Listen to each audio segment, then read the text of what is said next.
Now here you see we'll be dealing with biological classification. Now biological classification is the second part of the second chapter rather I would say. Now earlier you see it was Aristotle. Firstly it was Aristotle who divided the whole living world into two categories, and it is known as the two kingdom classification, the plants and the animals. Now here all plants including small plants to big plants, it was all plants, and animals only animals with red blood and animals without the red blood. So this was how it was categorized. And plants, very big plants were tree, the height less than the tree were shrubs and herbs. So these three, it was done by Aristotle, and he was the first person to classify all this. Okay, now next it was Carolus Linnaeus. Again he divided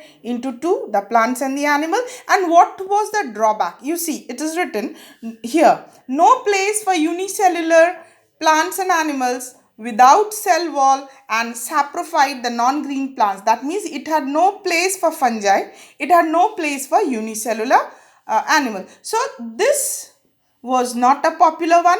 Then after few years after that, you see it is Ernest Haeckel. He made the three kingdom classification. He classified the unicellular one as Protista, then he made the plant, and then is the Animalia. So he categorized these three is a three kingdom classification. After that, Copeland's four kingdom classification here. First, it was made as Monniron. Second comes the Protista, then Plantae and Animalia. So this he categorized. But later on, what is the most popular one is this is Whitaker five kingdom classification that is generally followed. See, the Monirans are there, then comes the Protista, fungi, Plantae and Animalia. So this he did.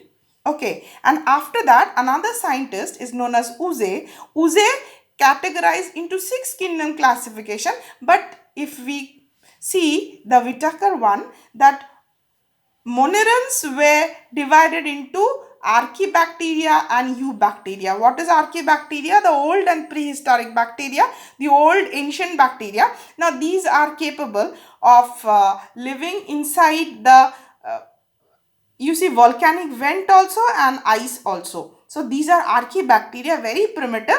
Then comes the Eubacteria, the recent bacteria what we have, and they come under Monirans. Then Protista, fungi, Plantae and Animalia. So this is the basic classification, but the Whitaker five kingdom classification is followed by us. Now if we see these categories, first the Aristotle one, two kingdom classification, two kingdom classification, three kingdom classification, four kingdom classification.